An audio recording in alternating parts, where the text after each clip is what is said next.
గ్రామీణ ప్రాంతంలో పుట్టి మధ్యతరగతి కుటుంబంలో పెరిగిన కుర్రాడు మొట్టమొదటిసారిగా సివిల్స్ రాసి 82వ ర్యాంక్ సాధించాడు.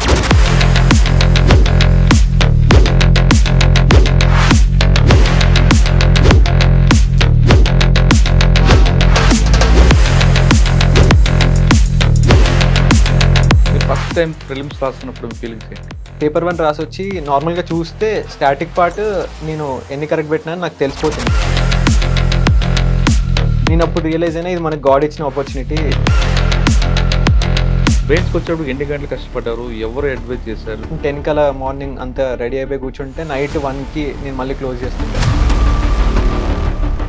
రిసోర్సెస్ వచ్చేసి నేను యూట్యూబ్లో నార్మల్గా టైప్ చేసేస్తుండే GS1 resources for UPSC mains, GS2 resources for UPSC mains. Osmania university చదివారు, చదివినోడికి చదువుని చూపిస్తారు, లేదా ఇంకో రకం చూపిస్తారు. అవును సార్. ఆ వాతావరణం మీకు బాగా సూట్ అయిందా? చాలా బాగా సూట్ అయిందని చెప్పొచ్చు సార్. అంటే తెలంగాణ నుంచి డిఫరెంట్ పార్ట్స్ నుంచి వచ్చిన వాళ్ళు ఉండే. సో ఇది నాకు ఫస్ట్ ఎక్స్పోజర్ అయింది. ఇంటర్వ్యూకి వెళ్ళక ముందు ఐఏఎస్ ఒకవేళ వస్తే ఐఏఎస్ తీసుకుందాం అనుకున్నారు, ఐపీఎస్ తీసుకుందాం సార్? అంటే ఐఏఎస్ ఉండే సార్, ఎందుకంటే ప్రిఫరెన్స్ చాయిస్ కూడా బిఫోర్ ఇంటర్వ్యూ ఫిల్ చేసేస్తాము. IAS, IPS, Indian foreign service నా ప్రిఫరెన్స్ చాయిస్ ఉండే. కానీ ఒక ఐపీఎస్ ఆఫీసర్ మీకు బాగా ఇన్స్పైర్ చేశారండి కదా? కాళిదాస్ రంగారావు సార్ అని చెప్పి వరంగల్లో ఎస్పీ లాగా పనిచేశారు. ఆ టైంలో సార్ వెళ్ళి కలుస్తుండే కూడా నేను. మంచి I wish him all the best. ఎందుకంటే కష్టపడి చాలా ఫస్ట్ అటెంప్ట్ లో తెచ్చుకోవటం అనేది ఇట్స్ రేరెస్ట్ ఆపర్చునిటీ. అవును, వెరీ ఇంటెలిజెంట్ గాయ్. ఒకటి ఏంటంటే సర్వీస్ అన్నది పూర్తి స్థాయిలో పబ్లిక్ సర్వీస్ చేయగలిగితే will earn excellent name in the service. Results వచ్చిన రోజు అనిపించింది నేను జస్ట్ లిస్ట్లో పేరుంటే చాలు అని అనుకుంటుండే. షాకింగ్ అనిపించింది 82 అనేది. ఎందుకంటే నేను 81 రావాలని కోరుకుంటుండే. నా మెయిల్ ఐడి కూడా 81 అని ఉంటుంది, మా ప్లాట్ నెంబర్ 81. ఎక్కడో జనగామలో పుట్టిన అబ్బాయి సడన్గా ఆల్ ఇండియా లెవెల్కి వచ్చేసరికి 82 ర్యాంక్ అనగానే వస్తారు వాడు మావాడే అంటుంటారు. అటువంటివన్నీ వచ్చాయి మీకు ఎదురే? అంతగా ఏం అవ్వలేదు సార్ నాకంటే. ఒకవేళ కలెక్టర్ అయ్యారు అనుకుంటే మీరు, గ్రామీణ ప్రాంతాలు ఎందుకు వెనకబడి ఉన్నాయి, ఆ స్కీమ్స్ ఎందుకు కిందకి వెళ్ళలేకపోతున్నాయి, దీన్ని తీసుకెళ్లాలంటే మీ దగ్గర ఉన్న ప్లాన్ ఏంటి? మనకి ఎడ్యుకేషన్ ఉంటే స్కిల్ డెవలప్మెంట్ అనేది గవర్నమెంట్ ఇవ్వకపోయినా కూడా వాడే ఏదో ఒక విధంగా ముందుకెళ్ళి స్కిల్ అక్వైర్ చేస్తాం. సో ప్రతి ప్రాబ్లమ్ని ఈక్వల్గానే ట్రీట్ చేయాలి. And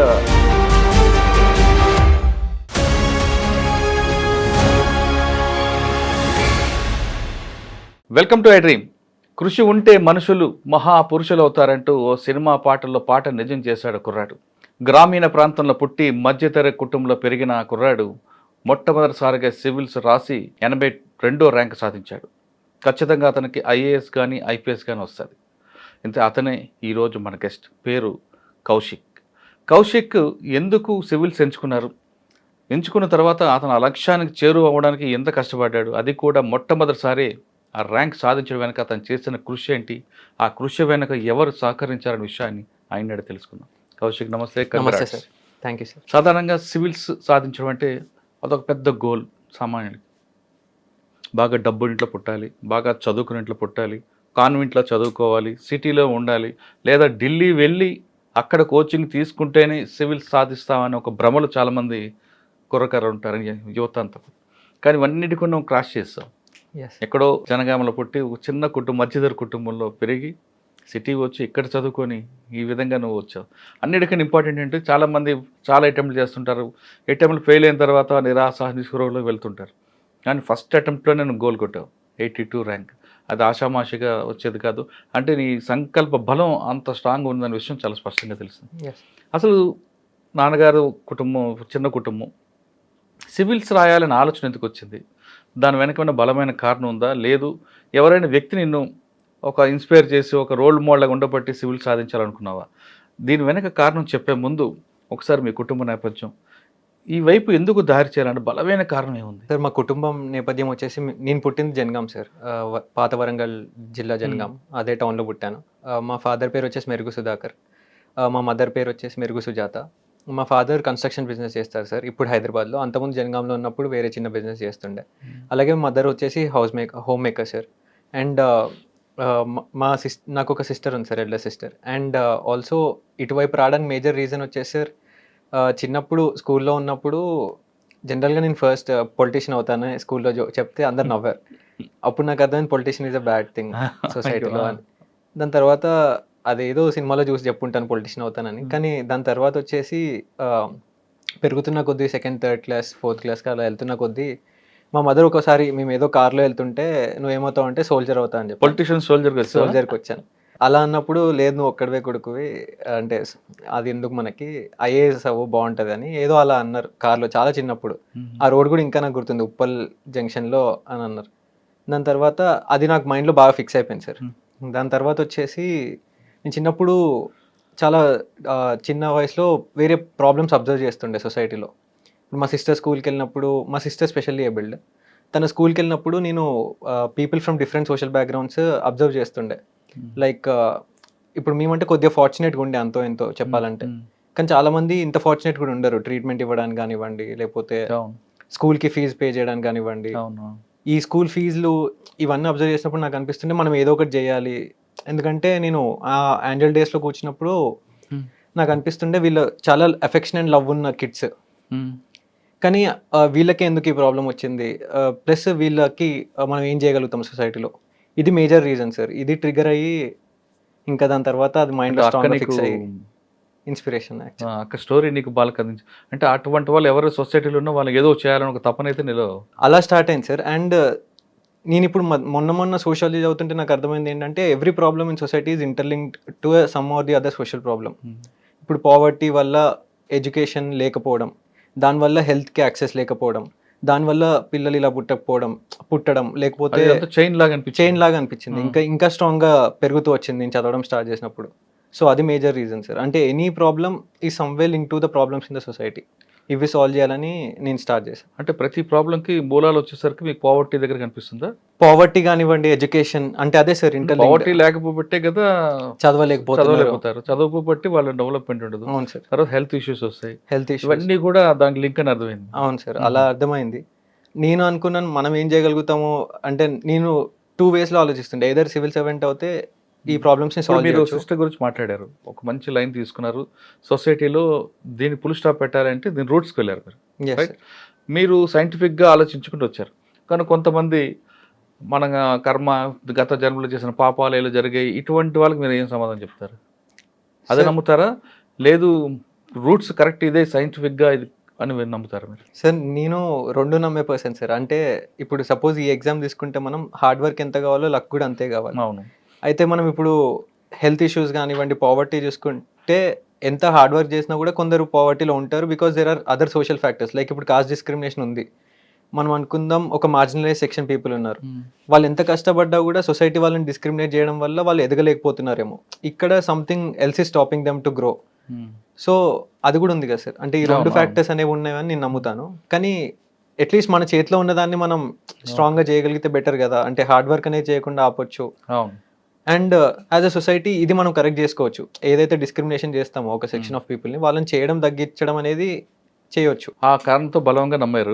yes. తర్వాత డిగ్రీ ఎక్కడ? ఇంటర్మీడియట్ ఇక్కడ హైదరాబాదా? ఇంటర్మీడియట్ ఇక్కడే సార్. హైదరాబాద్ శ్రీ చైతన్య హాస్టల్లో ఉంటుండే. అప్పుడు ఎప్పుడైనా అనుకున్నారా కలెక్టర్ అవ్వాలని? ఉండే సార్. అంటే 10th క్లాస్ తర్వాత కూడా ఉండింది. అవ్వాలని చెప్పేసి ఉండింది. నేను ఈ ఐఏఎస్ అకాడమీస్ అప్పుడే బాగా ఫేమస్ అయ్యాయి. నారాయణ, చైతన్య. అది కూడా వెళ్ళి చూశాను. కానీ ఇంకా ఆ టైంలో ఉన్న ట్రెండ్ అంతా ఐఐటి సైడ్ ఉండే. అది అప్పుడే పెట్టారు ఆ అకాడమీస్. సో మా పేరెంట్స్, మా ఫాదర్, నేను ఆలోచించి ఈ 5 ఏళ్ళు కూర్చొని రాకపోతే ఏంది పరిస్థితి? ఎందుకంటే అది ఇంటర్ ప్లస్ బీబీఏ ఏదో కరిక్యులం ఉండే సార్ దానికి. ఆ నమ్మకం లేక ఇంకా ఐఐటి చేసి చేద్దాము అన్నట్టు ఐఐటి ఎక్కడ చేశారు సార్. ఐఐటి ఎక్కడ? ఐఐటి కాదు సార్, నాది ఐఐటి రాలేదు. ఎన్ఐటీస్ వచ్చి ఉండే. కానీ నేను ఎన్ఐటి క్యాలికట్లో ఈసీఈ వస్తే వదిలేసి ఇక్కడ ఉస్మానియా యూనివర్సిటీలో సివిల్ ఇంజనీరింగ్ జాయిన్ అయ్యాను. సూపరా. అది కూడా మేజర్ రీజన్ ఏంటంటే ఇంట్లో ఉంటే కొద్దిగా ప్రిపేర్ అవ్వచ్చేమో. ఉస్మానియా యూనివర్సిటీ చదివారు. ఆ క్యాంపస్లో చాలా మంది అన్ని రకాలుగా వెళ్తుంటారు ముందుకి. ఆ వాతావరణం అటువంటిది. అవును. హైలీ ఎడ్యుకేటెడ్ ఉంటారు. మీకు చదివినోడికి చదువుని చూపిస్తారు, లేదా ఇంకో రకం చూపిస్తుంటారు. అవును సార్. ఆ వాతావరణం మీకు బాగా సూట్ అయిందా? అక్కడ మంచి లైబ్రరీ, ఆర్ట్స్ కాలేజ్. అంటే చాలా బాగా సూట్ అయిందని చెప్పొచ్చు సార్. అంటే ఇంజనీరింగ్ కాలేజ్లో ఏంటంటే ఇదే సార్ ఒక అడ్వాంటేజ్ బాగా నేను అబ్జర్వ్ చేసింది ఏంటంటే people different parts of Telangana నుంచి వస్తుంటారు. ఇప్పుడు మనం ఒక ప్రైవేట్ ఇంజనీరింగ్ కాలేజ్లో చూస్తే మోస్ట్ లైక్లీ వాళ్ళు ఇప్పుడు సిబిఐటి చూస్తే హైదరాబాద్ నుంచి వచ్చడానికి ఎక్కువ ఛాన్స్ ఉంటుంది. అదే ఉస్మానియా యూనివర్సిటీలో హైదరాబాద్ నుంచి మేము 7-8 మందో 10 మంది ఉండే సార్ 60 మంది స్టూడెంట్స్లో డే స్కాలర్స్ లాగా చూసుకుంటే మిగతా అందరూ తెలంగాణ నుంచి డిఫరెంట్ పార్ట్స్ నుంచి వచ్చిన వాళ్ళు ఉండే. సో ఇది నాకు ఫస్ట్ ఎక్స్పోజర్ అయింది different parts of the state నుంచి పీపుల్కి. అండ్ ఈ పీపుల్తో పాటు వాళ్ళ కల్చర్ అంటే వాళ్ళ వే ఆఫ్ థింకింగ్ అంటే ఒకరు ఒక లెవెల్ ఆఫ్ ఒకరి గోల్ వచ్చేసి నాకు ఏడబ్ల్యూ అవ్వడం గోల్ ఉంటుంది, ఒకరి గోల్ వచ్చేసి నాకు సివిల్ సర్వీసెస్ టార్గెట్గా ఉన్న ఫ్రెండ్స్ కూడా ఉండే అక్కడ సివిల్ ఇంజనీరింగ్ చేసేటప్పుడు. మా డిస్కషన్స్ అన్ని కూడా కొద్దిగా అబౌట్ సొసైటీ ఉంటుండే apart from civil engineering, more about society కూడా ఉంటుండే. చంద్రహాస్ రెడ్డి అని ఒక అతను ఉంటుండే, రోహిత్ గాండ్లా అని, వీళ్ళంతా మాకు ఫ్రెండ్స్ ఏంటంటే సివిల్ సర్వీసెస్, కొద్దిగా పాలిటిక్స్, కొద్దిగా సొసైటీ. మేము కాలేజ్ బయట కూర్చొని ఇవి కూడా ఎక్కువ డిస్కస్ చేస్తుండే, పార్కింగ్లో కూర్చొని ఆఫ్టర్ ద క్లాస్ ఒక 2 hours ఊరికే కూర్చొని డిస్కస్ చేస్తుండే, టైం కూడా తెలియకపోతుండే. ఈ డిస్కషన్స్ అనేవి నాకు తర్వాత చదువుతున్న కొద్దీ చాలా ఇంటర్లింకింగ్ అనిపించినాయి కొన్ని. ఈ డిస్కషన్స్ హెల్ప్ అయ్యాయి సార్. అలా ఈ డైరెక్షన్లోకి వెళ్ళడానికి జర్నీలో ఈ 4 years at ఉస్మానియా యూనివర్సిటీ కూడా మీకు బాగా పనికొచ్చింది.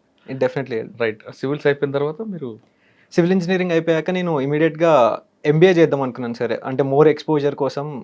నాకు అనిపించింది ఉస్మానియా యూనివర్సిటీలోనే మనకి ఇంత వస్తే ఎక్స్పోజర్, ఐఐఎంలో ఇంకెక్కువ వస్తుంది కదా, people from different parts of the country వస్తారు, ప్లస్ డిఫరెంట్ అకాడమిక్ బ్యాక్గ్రౌండ్ నుంచి వస్తారు. అండ్ నాకు కూడా కోరిక ఉండే ఒక నేషనల్ లెవెల్ కాలేజ్లో చదవాలి, ఎందుకంటే అప్పుడు ఎన్ఐటీ వదిలేసుకున్నాము, ప్లస్ ఐఐటీలో సీట్ రాలేదు, కనీసం ఐఐఎంలో తెచ్చుకోవాలి సీట్ అని నేను చదివాను. క్యాట్ రాసి వస్తే క్యాట్ న్యూ ఇంకా బేబీ ఐఎమ్స్ అని ఉంటాయి, ఐఐఎం విశాఖపట్నం ఇవన్నీ కాల్స్ వచ్చిండే, ఐఐఎఫ్టీ ఢిల్లీ అని కాల్ వచ్చిండే. Indian institute of foreign trade వచ్చేసి అది ఒక 50 years old college sir. And ఢిల్లీలో ఉంది కదా, అక్కడ కూడా ఢిల్లీకి వెళ్తే సివిల్స్ చదువుకోవచ్చు, అందరూ ఢిల్లీకి వెళ్ళాలి సివిల్ సర్వీసెస్ కోసం అంటారు కదా, అలా వెళ్తే కుదురుతుందేమో, అలాంగ్ విత్ ఎంబీఏ కొద్దిగా చదవడానికి కుదురుతుంది, మెటీరియల్ దొరుకుతుంది అనుకుని అది తీసుకున్నాను. కానీ కోవిడ్ లాక్డౌన్ వల్ల ఒక 1.5 year అంతా ఆన్లైన్ అయిపోయింది.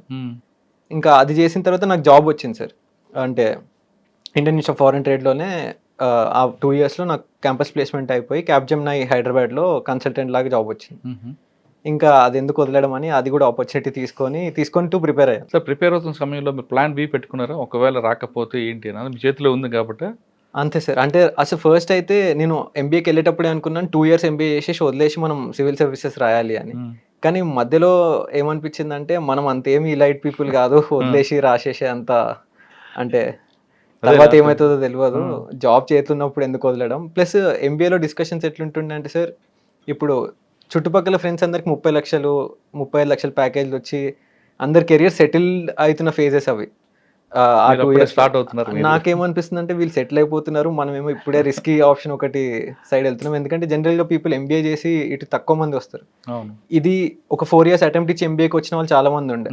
నా ఇండియన్ ఇన్స్టిట్యూట్ ఆఫ్ ఫారెన్ ట్రేడ్లో కూడా ఒక 20-30 మంది సివిల్ సర్వీసెస్ అటెంప్ట్స్ ఇచ్చి వచ్చిన వాళ్ళు ఉండే, 3-4 అటెంప్ట్స్ ఇచ్చి ఇంకా అవ్వట్లేదు అనుకొని. నాకు అనిపించింది రిస్క్ తీసుకుంటున్నాం మనం కొద్దిగా. సో జాబ్ చేసి ఒక 1 year జాబ్ చేస్తే మార్కెట్ అర్థమవుతుంది, ప్లస్ ఈ 1 year ఎక్స్పీరియన్స్తోనే ఒక 2 years తర్వాత సివిల్స్ రాకపోతే జాబ్ ఎవరైనా ఇస్తారు, అంతేగాని డైరెక్ట్ ఫ్రెష్గా వెళ్ళి నాకు జాబ్ ఇవ్వమంటే ఎవరు ఇవ్వరు కదా అన్నట్టు ఇది తీసుకున్నాను. ఇదే ప్లాన్ బి ఉండే, అంటే ఒకవేళ రాకపోతే ఈ 1 year ఎక్స్పీరియన్స్తో ఎక్కడన్నా తీసుకొని మళ్ళీ స్టార్ట్ చేద్దాం జాబ్ అన్నట్టు. ఆప్షన్ ఏంటి పెట్టుకున్నారు సివిల్స్లో? సోషియాలజీని ఆప్షన్ సార్. ఎందుకు సార్? అది చాలా సబ్జెక్ట్స్ ఉన్నాయి కదా. అవును సార్. సోషియాలజీ ఎందుకంటే జనరల్ స్టడీస్ పేపర్ 1లో ఇండియన్ సొసైటీ అని పార్ట్ ఉంటుంది సార్. అది నేను నార్మల్గా చదువుతున్నప్పుడు ప్రిలిమ్స్ అంతా కంప్లీట్ చేసి ఒకసారి నేను నా ప్రిపరేషన్ డిఫరెంట్ పార్ట్స్, ప్రిలిమ్స్ ఒకసారి మెయిన్స్కి ఒకసారి అలా చదువుతున్నట్టు చేశాను సార్. ఈ సొసైటీ పార్ట్ చదువుతున్నప్పుడు నాకు other than all the other parts of general studies society అనేది చాలా ఈజీగా అర్థమయ్యి బాగా ఇంట్రెస్టింగ్ అనిపించింది. చదివేటప్పుడు కూడా కొద్దిగా ఎంజాయింగ్ అనిపించింది, అంటే ఇది ఇంత సింపుల్ ఉంది ఏంటి అన్నట్టు అనిపించింది. మార్క్స్ అలా రాలేదు, బట్ అలా ఈజీగా అనిపించి ఏదో మనకి ఇంట్రెస్టింగ్ అనిపిస్తుంది, అన్నిటికన్నా ఎక్కువ ఇంట్రెస్టింగ్ ఇదే అనిపిస్తుంది. సో ఒకసారి సిలబస్ చూద్దాం ఆప్షనల్ సోషియాలజీ ఎట్లుందని చెప్పి చూసాను. అది కొద్దిగా సిలబస్ కూడా బాగా అర్థమైంది. అదే వేరే ఆప్షనల్ సిలబస్ చూస్తే తెలియని టాపిక్స్ చాలా ఉండే, సోషియాలజీ సిలబస్ చూస్తే చాలా ఫెమిలియర్ టాపిక్స్ ఉండే సిలబస్ కాపీలో కూడా. ప్లస్ టాపర్స్ వీడియోస్ చూసాను ఇమీడియట్గా ఇది అనుకున్నప్పుడు. చూసి ఒక అంతకుముందు సోషియాలజీతో క్లియర్ చేసిన వల్ల ఎవరి వీడియోస్ చూసినా కూడా sociology is easy, you can read it by your self, you can score 280 easily and 2 to 3 monthsలో చదివేయచ్చు అనే అందరూ ఆల్మోస్ట్ 95% పీపుల్ అదే చెప్పారు. దాని తర్వాత సోషియాలజీకి నితిన్ సాంగ్వాన్ అని చెప్పేసి ఒక బుక్ ఉంటుంది, అది చదివితే చాలు అని చెప్పి నేను కూడా అనుకున్నా. జాబ్తో పాటు మనము ఇది చేయడము, ఇది ఒక 3 months అంటున్నారు ప్రతి ఒక్కరు, సరే మనకు ఒక 4-5 months అవుతుంది అనుకుందాం, ఇది బెటర్ కదా ఒక 5 months బట్టే ఆప్షనల్ కన్నా కూడా, ప్లస్ నచ్చుతుంది కూడా సబ్జెక్ట్ అని చెప్పేసి తీసుకున్నాను. అందుకే తీసుకో. ఓకే. సోషల్తో పాటు ఆంథ్రోపాలజీ కూడా ట్రై చేయలేకపోయారా? అసలు ఆంథ్రో చూడలేదు సార్ సిలబస్, అంటే అవునా? ట్రై కానీ చూడడం కానీ అనుకోలేదు. నేను first political science and international relations అని అనుకున్నాను సార్, ఎందుకంటే ఒక తెలిసిన అన్న అంతకుముందు ఇండియన్ ఫారెన్ సర్వీస్ అని వచ్చింది సార్కి. అంటే అప్పటికి ట్రెండింగ్ లో సోషాలజీ ఉందా? లేదు సార్, ఈ పిఎస్ఐఆర్ toppers బాగుండే అప్పుడు. ఆ? పిఎస్ఐఆర్ బాగుండే, ఆహా. అంటే నేను Political science. 2022 స్టార్ట్ చేసినప్పుడు పిఎస్ఐఆర్ బాగా వస్తున్నాయి స్కోర్లు అని అంటుండే అందరూ. అచ్చా. సో అలా మళ్ళీ పిఎస్ఐఆర్కి అప్పుడు శుభ్రారంజన్ మేడం నోట్స్ ప్లస్ మన దగ్గర బాలలత మేడం, వీళ్ళంతా రిసోర్సెస్ కూడా బాగా వచ్చినాయి మార్కెట్లో అచ్చా. అని అన్నారు. మీరు ఫస్ట్ టైం ప్రిలిమ్స్ రాస్తున్నప్పుడు మీ ఫీలింగ్స్ ఏంటి? సో ఫస్ట్ టైం ప్రిలిమ్స్ రాసినప్పుడు నేను పేపర్ 1 రాసి వచ్చి నార్మల్గా చూస్తే స్టాటిక్ పార్ట్ నేను ఎన్ని కరెక్ట్ పెట్టినా అని నాకు తెలిసిపోతుంది నార్మల్గా అవును. చూస్తే, ఎందుకంటే స్టాటిక్ గుర్తుంటుంది. కరెంట్ అఫైర్స్ ప్లస్ ఏమన్నా 50-50 ఛాన్సెస్ పెట్టినాయి, జస్ట్ గూగుల్ చేసిన ఆ హాఫ్ అన్ అవర్ కార్లో కూర్చొని చూస్తే 60+ కరెక్ట్ అవుతున్నాయి. నేను అనుకున్నా క్లియర్ అయిపోయింది ఇంకా మనకి, జస్ట్ సీసాట్ అనేది పెద్ద కేక్ వాక్. సీసాట్ ఎంబీఏకి చదివాం కదా సార్, క్యాట్, సో చాలా ఈజీ అని అనుకుని వెళ్ళాను. కానీ సీసాట్ సాల్వ్ చేస్తుంటే నాకు జనరల్గా మార్క్స్ రాస్తే 1 అవర్ రాస్తేనే మనకు జనరల్గా క్లియర్ అయిపోతుంది సార్. ఈసారి ఏమైందంటే ఎగ్జామ్లో సీసాట్ నేను 2 అవర్స్ సాల్వ్ చేసి ఓఎంఆర్ ఇచ్చేటప్పుడు రియలైజ్ అయినా నేను అసలు నింపలేదు క్వశ్చన్స్. అవునా? చూస్తే 42-43 క్వశ్చన్స్ అంతే పెట్టచ్చు, అంటే జస్ట్ బార్డర్ లో క్లియర్ అయ్యేటట్టు పెట్టా. మార్క్స్ కూడా అలాగే వచ్చేసాయి, జస్ట్ 70 మార్క్స్ వచ్చాయి. అంటే ఒక్క క్వశ్చన్ పోతుంటే నాకు ప్రిలిమ్స్ అవ్వకపోతుండే ఈసారి. వేరే జిఎస్ లో నాకు 107 మార్క్స్ వచ్చినాయి, 75 కట్ ఆఫ్ అయితే. సో ఇది నేను అప్పుడే రియలైజ్ అయినా. ఆ నైటే నేను ఫ్రెండ్స్తో డిస్కస్ చేసి, అంటే నా ఇదే చంద్రాస్తో డిస్కస్ చేసి మేము సాల్వ్ చేసాం ఆ నైట్ కూర్చొని. పేపర్ కీ మేమే తయారు చేసినాం సీసాట్కి. చేసి చూస్తే కరెక్ట్ 70 మార్క్స్ వస్తున్నాయి. ఒక్క క్వశ్చన్ యూపీఎస్సీకి డిఫరెంట్ అయినా కూడా మనకు రాదు ఇది అని అనుకున్నా, కానీ రిజల్ట్ వచ్చినప్పుడు క్లియర్ అయింది. నేను అప్పుడు రియలైజ్ అయినా ఇది మనకు గాడ్ ఇచ్చిన ఆపర్చునిటీ, ఎందుకంటే జిఎస్ చాలా టఫ్ వచ్చిండే ఈసారి, ప్లస్ సీసాట్ కూడా టఫ్ వచ్చింది. ఇంకా ఈ ఛాన్స్ అస్సలు వదులుకోవద్దు. అప్పటికి జాబ్ వదిలేసిండే, కరెక్ట్ సీసాట్ క్లియర్ అవుతుందని అని తెలిసిన జాబ్ వదిలేసి, ఇంక ఈ ఆపర్చునిటీ వదులుకోవద్దు, మెయిన్స్ కి చాలా గట్టిగా చదవాలి. ఓకే. మీరు మెయిన్స్కి వచ్చారంటే ఫస్ట్ స్టెప్ దిగారు, ఎక్కారు. Second step mains. అవును సార్. ఈ మెయిన్స్కి వచ్చేటప్పుడు ఎన్ని గంటలు కష్టపడ్డారు? ఎవరు అడ్వైజ్ చేశారు? చాలా ట్రస్ట్ తీసుకున్నప్పుడు మీరు ఏ విధంగా దాన్ని? ఎస్ సార్, అంటే మెయిన్స్కి స్పెసిఫిక్గా హవర్స్ ఎప్పుడు కౌంట్ చేసుకోలేదు సార్, కానీ ఒక ఎలాగుంటుండే నా ప్రిపరేషన్ 10 కలా మార్నింగ్ అంతా రెడీ అయిపోయి కూర్చుంటే నైట్ 1కి నేను మళ్ళీ క్లోజ్ చేస్తుండే. కానీ ఇక్కడ మధ్యలో బ్రేక్ఫాస్ట్కి 1 గంట బ్రేక్, లంచ్కి 1 గంట, డిన్నర్కి 1 గంట తీసేస్తే ఒక 8-9 అవర్స్ అయితే ఎవ్రీడే చదువుతుండే సార్ కన్సిస్టెంట్గా. అండ్ రిసోర్సెస్ వచ్చేసి నేను యూట్యూబ్లో నార్మల్గా టైప్ చేసేస్తుండే GS1 resources for UPSC mains, GS2 resources for UPSC mains. అలా 2-3 వీడియోస్ చూసి నాకు ఏదైతే ఈజీగా దొరుకుతుంది, అర్థమవుతుంది, షార్ట్గా ఉంది, రివైజ్ చేయడానికి ఈజీగా అనిపిస్తుంటే అవి తీసేసుకుంటుండే సార్. అవి తీసుకొని అవే చదువుతుండే. అండ్ ఏదైతే నాకు అసలు అంటే అర్థం కావట్లేదు ఈ సబ్జెక్ట్కి ఏం చేయాలో, లేకపోతే అసలు ఏం మెటీరియల్ చాలా కన్ఫ్యూజింగ్ ఉన్నప్పుడు సౌమిత్ అన్న అని ఉంటుండే ఆ ఇండియన్ ఫారెన్ సర్వీస్, అన్నకు కాల్ చేసి అన్న ఇట్లా లాస్ట్ ఉంది ఈ సబ్జెక్ట్కి ఏం చేయాలి అర్థం కావట్లేదు అంటే, చాలా కూల్గా ఒక బుక్ తీసుకో చేసేసి అయిపోతుంది అని చెప్పి చెప్తాడు అన్న. ఎప్పుడు అలాగే చేస్తుండే. స్ట్రెస్ అంటే అంత అవ్వకపోతుండే సార్, ఎందుకంటే టైమ్ స్ట్రెస్ అయ్యి స్టిల్ అయ్యి అంత లేకపోతుండే, ఎందుకంటే ఆ 90 days చాలా ఎఫెక్టివ్గా యూటిలైజ్ చేస్తేనే అవుతుంది అనిపించింది. ఇంకా సార్ మెయిన్స్ టైంలో చాలామంది ఎక్కువ చదవడం కన్నా పేపర్ వర్క్ ఎక్కువ చేస్తే, బాగా రైటింగ్ చేస్తే మనకు మైండ్లో స్టిక్ అవుతుంది అని కొంతమంది భావిస్తారు. అవును సార్. అది వాస్తవం అంటారా? అవును సార్, అంటే అది నేను కూడా, అంటే ప్రీవియస్ ఇయర్స్ క్వశ్చన్స్ అన్నీ 2013 నుంచి 2023 వరకు అన్నీ రాశాను సార్. అంటే ఎలాగంటే ఎవ్రీడే ఒక minimum 70 minutes, maximum 110 minutes 10 questions తీసుకొని టైమర్ పెట్టుకుని స్ట్రిక్ట్గా రాసేస్తుండే. ఎందుకంటే ప్రాక్టీస్ కూడా అవుతుంది, ప్లస్ చేయి తిరగడం కూడా అలవాటు కావాలి. ఎందుకంటే ఒరిజినల్ ఎగ్జామ్ రోజు మనం 3+3 hours 6 hours ఒక రోజు రాయగలగాలి. ఆ ప్రాక్టీస్లో కూడా రావాలని చెప్పి ప్రీవియస్ ఇయర్స్ రాస్తుండే everyday, plus every weekend alternate weeks mock test కూడా నా స్కెడ్యూల్ ఉంటుండే. అంటే నేను ఒక ఇన్స్టిట్యూట్లో మాక్ తీసుకున్నాను ఆన్లైన్, అవి కూడా ఉంటుండే. మెయిన్స్ రిజల్ట్ వచ్చిన మీ ఫీలింగ్స్ ఏంటి? మెయిన్స్ రిజల్ట్ కూడా చాలా ఫార్చునేట్ అనుకున్నాను సార్, ఎందుకంటే నాకు ఫస్ట్ టైం రాశాను కదా, నాకు అర్థం కాలేదు క్లియర్ అవుతుందా లేదా అని. ఎందుకంటే మాక్ టెస్ట్ రాస్తుంటే నాకు బాగానే వస్తుండే మార్క్స్, చాలా మాక్ టెస్ట్లో ఆల్ ఇండియా వైజ్గా కూడా ర్యాంకింగ్ కానీ అవన్నీ బాగానే ఉంటుండే. నాకేమనిపిస్తుండే అంటే ఒకవేళ వీళ్ళ కరెక్షన్ యూపీఎస్సీ స్టాండర్డ్ అయితే నాది క్లియర్ అయిపోవాలి, చాలా హై మార్క్స్తో క్లియర్ అయిపోవాలి. ఒకవేళ వీళ్ళ కరెక్షనే తప్పైతే మాక్ టెస్ట్ వాళ్ళది అసలు క్లియరే కాదు. సో ఆ డౌట్ ఉండే నాకు, వాళ్ళ మీద నమ్మకం లేకపోవడం వల్ల కొద్దిగా డౌట్ ఉండే. ప్లస్ నాకు లేదు, అంటే ఒక బెంచ్ మార్క్ అనేది లేదు. నా రైటింగ్ స్కిల్కి యూపీఎస్సీ ఎంత ఇస్తుంది అనేది ఒకసారి రాసి ఉంటే నాకు క్లారిటీ వస్తుండే క్లియర్ అవుతుందా లేదా అని. నేను అన్సర్టనిటీలో ఉంటుండే. సో క్లియర్ అవ్వగానే నేను చాలా హ్యాపీ ఫీల్ అయ్యి ఇంకా ఇమ్మీడియట్ నెక్స్ట్ ఫేజ్ స్టార్ట్ చేయాలి. గోల్ అనుకున్నారా? Yes, అంటే ఇంటర్వ్యూ అనేది రావడం అనేది మంచి ఆపర్చునిటీ కదా సార్. 1:3 రేషియోకి వచ్చేస్తాం. 3000 పీపుల్లో 1000 ఛాన్స్ ఉండే ఛాన్స్ ఉంటుంది. ఇది కూడా మిస్ అయ్యొద్దు అన్నట్టు అనుకున్నాను. ఇంటర్వ్యూ ముందు మాక్ ఇంట్రెస్ట్ కానీ లేదా అప్పటికి ఆల్రెడీ టాపర్స్ కానీ లేదంటే ఐఏఎస్ ఐపీఎస్ వాళ్ళ అడ్వైస్ తీసుకున్నారా?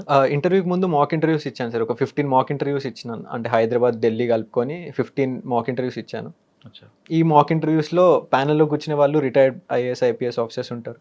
వాళ్ళ అడ్వైజ్ అంటే పర్ఫార్మెన్స్ వైజ్, పర్సనాలిటీ వైజ్ నేను ఎలా మాట్లాడాలి బోర్డు ముందు, ఎలా ఒపీనియన్స్ ఇవ్వాలి, అవన్నీ తీసుకున్నాను సార్ అడ్వైజెస్. అక్కడ మీకు బాడీ లాంగ్వేజ్ కొన్ని నేర్పారా? బాడీ లాంగ్వేజ్ నాకు అంటే అంతగా సజెషన్స్ ఎప్పుడు రాకపోతుండే సార్. ఎందుకంటే మనం ఎంబీఏలో కూడా ఇంటర్వ్యూస్, నాకు జాబ్ కూడా డైరెక్ట్ ఫస్ట్ ఆఫర్ అంటే ఫస్ట్ కంపెనీలో రాలేదు. ఒక 15 కంపెనీలు కూర్చున్నాను. సో ప్లస్ ఎంబీఏ కాలేజెస్ కూడా ఇంటర్వ్యూస్ ఇచ్చుండే. సో అది పెద్ద స్ట్రెస్ లేకపోతుండే. అంటే బాడీ లాంగ్వేజ్ వైజ్ నేను నార్మల్గా మాట్లాడగలుగుతుండే. అంటే బాడీ లాంగ్వేజ్ ఇష్యూస్ లేకపోతుండే. మీరు ఐఏఎస్ ఇంటర్వ్యూకి వెళ్ళక ముందు ఐఏఎస్ ఒకవేళ వస్తే ఐఏఎస్ తీసుకుందాం అనుకున్నారా, ఐపీఎస్ తీసుకుందాం అనుకున్నారా? సార్ అంటే ఐఏఎస్ ఉండే సార్. ఎందుకంటే ప్రిఫరెన్స్ చాయిస్ కూడా బిఫోర్ ఇంటర్వ్యూ ఫిల్ చేసేస్తాము. IAS, IPS, Indian foreign service నా ప్రిఫరెన్స్ చాయిస్ ఉండే. కానీ ఒక ఐపీఎస్ ఆఫీసర్ మీకు బాగా ఇన్స్పైర్ చేశారట కదా? అవును సార్. కాళిదాస్ రంగారావు సార్ అని చెప్పి వరంగల్లో ఎస్పీ లాగా పనిచేశారు. ఆ టైంలో సార్ వెళ్ళి కలుస్తుండే కూడా నేను. చాలా ఇన్స్పైరింగ్ ఉంటుండే సార్. చిన్నప్పుడు ఆయన వర్క్ స్టైల్ ఏమి నచ్చింది మీకు? అంటే చాలా సిన్సియర్గా, చాలా ఫియర్లెస్గా ఉంటుండే సార్. అండ్ కెరియర్ కూడా నేను అబ్జర్వ్ చేస్తే అలాగే అనిపించింది. అంటే ఎవరికి భయపడకుండా, ఎవరి దగ్గర ఏం అడగకుండా త్రూ అవుట్ హిస్ కెరియర్ అలాగే ఉండి, ప్లస్ సార్ అంటే కూడా చుట్టుపక్కల టాక్ కూడా అలాగే. అంటే సార్ కొద్దిగా స్ట్రిక్ట్ ఆఫీసర్ అన్నట్టు ఉండడం. ప్లస్ నేను సార్ కొన్ని అంటే సార్తో పర్సనల్గా కూడా ఇంటరాక్ట్ అయినప్పుడు టువర్డ్స్ పీపుల్ సార్కున్న సెన్సిటివిటీ అనేది చాలా నచ్చుతుండే నాకు. అంటే సార్ ఎప్పుడు ఏం మాట్లాడినా కూడా మనం ప్రజలకి మంచి చేయాలి, అంటే మనకి దగ్గరికి ఒకటి హెల్ప్ కోసం వస్తే వాడిని రిటర్న్ వాడి ప్రాబ్లమ్ని సాల్వ్ చేసే పంపాలి వాడిని రిటర్న్. ఇలాంటి కొన్ని ప్లస్ సార్ ఇప్పుడు వరంగల్ డిస్ట్రిక్ట్లో ఉన్నప్పుడు కొన్ని ఇనిషియేటివ్స్ ఎలాగంటే స్టూడెంట్స్కి యూజ్ అయ్యేలాగా, పీపుల్కి యూజ్ అయ్యేలాగా ఆలోచించడము, అవి ఇంప్లిమెంట్ చేయడము, అవి నేను కొద్దిగా చూడడము, అది కొద్దిగా సైలెంట్గా అబ్జర్వ్ చేస్తుండే. అలా కొద్దిగా మీకు ఒక రోల్ మోడల్ అయ్యారు. Yes sir. ఆయనతో మాట్లాడదాం ఒకసారి. Yes sir.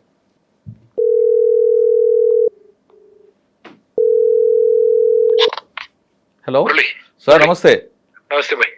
సార్ మీకు హీరోగా భావించి మిమ్మల్ని చూసి సివిల్ సాధించిన కుర్రాడు ఇక్కడ మా ముందున్నారు. నమస్తే సార్. మెరుగు కౌశిక్. సన్ ఆఫ్ మెరుగు సుధాకర్. జనగాం. ఇప్పుడు లైన్ లో ఉన్నారు, మీరు ఏం మాట్లాడతారు చెప్పండి ఆయనకి అడ్వైజులు. చెప్పారు already. I spoke to him. Very intelligent guy. ఒకటి ఏంటంటే సర్వీస్ అన్నది పూర్తి స్థాయిలో పబ్లిక్ సర్వీస్ చేయగలిగితే will earn excellent name in the service. So మంచి I wish him all the best. ఎందుకంటే కష్టపడి చాలా ఫస్ట్ అటెంప్ట్ లో తెచ్చుకోవటం అనేది ఇట్స్ రేరెస్ట్ ఆపర్చునిటీ. అవును, కాబట్టి తెచ్చుకున్నాడు అంటే ఆ పట్టుదల ఎలా ఉందనే తెలుస్తుంది. మంచి ఎక్సలెంట్ ప్రిపరేషన్, మంచి ఇన్స్పైరింగ్ గా అచీవ్మెంట్. ఇన్స్పైర్లీ అంటే చాలా తక్కువ మందికి వచ్చేటువంటి అచీవ్మెంట్ అది. Very rarely get such opportunity. ఆయనకి మీరు ఇచ్చే అడ్వైజ్ ఏంటండి? పబ్లిక్ సర్వీస్ లోకి వచ్చిన తర్వాత ఎవరైతే వాయిస్ లెస్ ఉంటారో వాళ్ళకి దృష్టిలో పెట్టుకుని బెటర్ సర్వీస్ చేయమని. ఎంత బెస్ట్ సర్వీస్ వాళ్ళకి చేయగలిగితే అది సాటిస్ఫాక్షన్. ఓకే సార్, ఇప్పుడు ఆయనకు ఒక సందేశం ఉంది. వస్తే ఐఏఎస్ లేదా ఐపీఎస్ రెండిట్లో ఏం తీసుకోమంటారు? ఐఏఎస్ ఎప్పుడైనా IAS is always better opportunity. అదేంటంటే మీరు ఐపీఎస్ ఏంటి ఐఏఎస్ తీసుకోండి? ఎందుకంటే ఎక్కువ మంది చూడండి, కమ్స్ పీపుల్ లైఫ్ ని మనం ఎన్ని ఆస్పెక్ట్స్ లో టచ్ చేస్తాం అన్నది చాలా ఇంపార్టెంట్. దానిలో వచ్చేది ఒకటి మీ సెక్యూరిటీ ఒకటి ప్రొవైడ్ చేయగలం. లా అండ్ ఆర్డర్ చూసుకుని సొసైటీలో ఏ రకంగా అయితే మనం సత్యం ధర్మం అని చెప్పి చెప్తామో ఆ రకంగా ఉంటే బాగుంటుందని మేము చెప్తాం. అంటే only one aspect of life అది. మిగతా డెవలప్మెంట్ కానివ్వండి, వేరే ఇవన్నీ కూడా త్రూ ఐఏఎస్ కదా అయ్యేది. కాబట్టి ఇంకా బెటర్ గా చేయాలనుకుంటే IAS is always better than IPS. మీరు ఫైనల్ గా ఐఏఎస్ తీసుకోమంటారు? ఒకవేళ కూడా ఇప్పుడు- ఐఏఎస్ ఆప్ చేశాడు. అవును, ఇప్పుడు ఫస్ట్ ఆప్షన్ ఐఏఎస్, అవును. తర్వాత ఐపీఎస్. ఒకవేళ ఇప్పుడు ఐపీఎస్ వచ్చింది అనుకోండి, సెకండ్ అటెంప్ట్ ఇవ్వమంటారా? అంటే సెకండ్ అటెంప్ట్ ఇవ్వను అన్నాడు అతను. అన్నాడు అవసరం లేదు, even it's good. IPS officer గా కూడా మంచి సర్వీస్ చేయొచ్చు, there is no doubt about it. Okay, thank you sir, thank you very much. All the best నానా. Yes sir, thank you sir, best of luck to you. Thank you sir. God bless you. మంచిగా service చేయాలి, మంచి పేరు తెచ్చుకోవాలి. That is the only yes sir. Wish I can give. Right నాన్న. Thank you sir, thank you very much అండి. Sir చెప్తున్నట్లుగా మనం ఏదో సాధించాలని వస్తాం, మీరు గోల్ రీచ్ అయ్యారు ఆల్రెడీ, కొంచెం 90% అయిపోయింది, ఇంకా 10% ఐఏఎస్ ఐపీఎస్ అంది అని చెప్తున్నట్లుగా మీరు ఒకసారి ఒక బెంచ్ మార్క్ పెట్టుకున్నారంటే మీరు రిటైర్ అయ్యే వరకు ఆ పేరు ఎలా ముందుకు వస్తూనే ఉంటుంది. ఓకే, ఇంకా మన ఇంటర్వ్యూకి వద్దాం. ఇంటర్వ్యూకి మీరు ఢిల్లీ వెళ్ళారు, మాక్ ఇంటర్వ్యూస్ ఇచ్చారు, ఆ రోజు రానే వచ్చింది, వెళ్ళి ఉంటారు. వెళ్ళగానే అసలు ఆ అట్మాస్ఫియర్ ఎలాగనిపించింది? సీరియస్నెస్ ఉందా, లేదు అక్కడ ఉన్న చైర్మన్ గారు కూల్గా రిలాక్స్గా అందరితో చేశారు? లేదు సార్, నేను చాలా నర్వస్ ఉండే, ఎందుకంటే ఫస్ట్ అంటే ఇంటర్వ్యూ అనేది మోర్ అన్సర్టన్ అనిపించింది సార్ నాకు. అంటే అట్లీస్ట్ మెయిన్స్లో మన పర్ఫార్మెన్స్ మనం రాయగలుగుతాం అనేది నాకు అర్థమైంది. అంటే మాక్ టెస్ట్లు ఇవ్వడం కానివ్వండి, ఒక క్లారిటీ వచ్చింది, ఇన్ని మార్క్స్ వస్తే నాకు ఇంత రాస్తే అని. అదే ఇంటర్వ్యూలో ఏమైందంటే ఒక్కొక్కరు చెప్తుంటారు, బోర్డు ఇలా మార్క్స్ వేస్తుంది, లేకపోతే ఈ ప్రీ కన్సీవ్ నోషన్స్ ఒకటి ఉంటుంది. ప్లస్ నాకు కూడా అసలు బోర్డ్ ఏం ఎక్స్పెక్ట్ చేస్తుంది, how will they test with few questions or personality and give marks అనేది అర్థం కాలేదు. But they are senior people, వాళ్ళకు ఒక మెథడ్ ఉంటుంది, అది ఫాలో అవుతుండొచ్చు.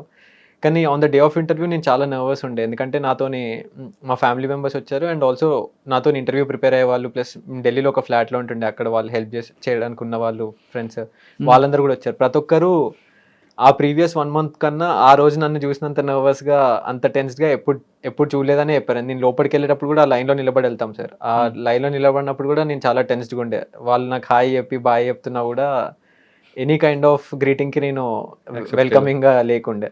లోపలికి వెళ్ళి కూర్చున్నప్పుడు కూడా పేపర్ చదువుతుండే, నేను పేపర్ పట్టుకొని చదువుతుండే, చెయ్యి షివర్ అవుతుండే ఫుల్గా. అంటే ఏదో ఒక యాక్టివిటీ చేద్దాం, సొంత నోట్స్ చదువుకున్నామన్నా కూడా బాడీ అంతా షివర్ అవుతుండే, చాలా ఓవర్వెల్మింగ్ అనిపించింది ఒకటి. ప్లస్ కొద్దిగా చాలా నర్వస్గా ఉండే, అంటే బాగా బెస్ట్ పర్ఫార్మెన్స్ ఇవ్వాలి మనం అని చెప్పి. బోర్డ్కి వెళ్తే కూడా బోర్డ్ అందరూ అంటే మనం జనరల్గా ట్రాన్స్క్రిప్ట్స్ అనేవి వస్తుంటాయి సార్. Every one after their interview వాళ్ళ ఎక్స్పీరియన్స్, ఏమేమి క్వశ్చన్స్ అడిగారు, బోర్డ్ ఎలా ఉందని చెప్పి రాస్తారు. ప్రతి ఒక్కరు board is very cordial, board was smiling and greeting me అని అంటుండే. నాకు అసలు ఈ వెరీ కార్డియల్ అనే దానికి మీనింగ్ ఎప్పుడు అర్థం కాలే. నాతో పాటు ఇంటర్వ్యూకి వెళ్ళిన వాళ్ళందరినీ కూడా నేను అడిగాను, అసలు వెరీ కార్డియల్ అంటే ఏంటి, what did the board do to you that made you feel that they are very welcome and cordial? నాకైతే it look like a business, they are testing you for interview. వాళ్ళు సీరియస్గా questions అడుగుతున్నారు, అక్కడ cordialness ఏం ఉంది? Maybe they are not trying to grill you or negative పర్సెప్షన్తో లేరు, ఒక పాజిటివ్ పర్సెప్షన్తో ఉన్నారు. కానీ ఈ వెరీ కార్డియల్ అనే దానికి నాకు మీనింగ్ అర్థం కాలేదు. లోపలికి వెళ్ళి చూస్తే కూడా చైర్పర్సన్ సార్ చాలా సీరియస్ ఫేస్తో ఉండే మొత్తం త్రూ అవుట్ ది ఇంటర్వ్యూ. ఒక 2-3 జోక్స్ వదిలేస్తే నాకు అసలు అర్థం కాలేదు. అంటే నాకేం కార్డియల్గా అనిపించలేదు ఎన్వైరన్మెంట్. అందరూ అసలు కార్డియల్ అంటుంటారు. నేను నా తర్వాత వెళ్ళిన వాళ్ళకి కూడా ఇదే సజెషన్ ఇచ్చాను, నా ఫ్రెండ్స్ ఎవరైతే కార్డియల్ ఉంటుందని ఎక్స్పెక్ట్ చేసి వెళ్ళి అది లేకపోతే ప్రాబ్లం అవుతుంది, అసలు ఏం ప్రీ కన్సీవ్డ్గా వెళ్ళకండి. బోర్డ్ అనేది ఇట్లనే they are trying to test you, వాళ్ళు ఎందుకు నీతో ఫ్రెండ్షిప్ చేయడానికి మాట్లాడతారు అనేదే ఉండే. మీకు వెళ్ళగానే ఏ క్వశ్చన్స్ అడిగారు? సో నేను వెళ్ళగానే నమస్తే పెట్టాను సార్. జనరల్గా నమస్తే పెడితే వాళ్ళు మీనింగ్ ఆఫ్ నమస్తే ఏంటి అని అడిగారు ఫస్ట్. అది చెప్పగానే మళ్ళీ అసలు నమస్తే గ్లోబల్గా పాపులర్ అవుతుంది కదా, what is the reason for that, ఈ క్వశ్చన్స్ అడిగారు. దీని మీద ఒక 2-3 minutes discussion. And chairperson sir నేను చెప్పిన ఆన్సర్కి కన్విన్స్ అవ్వాలి. నేను గ్లోబల్గా నమస్తే ఎందుకు ఫేమస్ అవుతుందంటే, నేను అనుకున్న రీసెంట్గా G20 ఈవెంట్ అయింది, వచ్చిన ప్రతి లీడర్ని హానరబుల్ ప్రైమ్ మినిస్టర్ నమస్తే పెట్టి వెల్కమ్ చేశారు, మేబీ అందుకు ఫేమస్ అవుతుంది అని.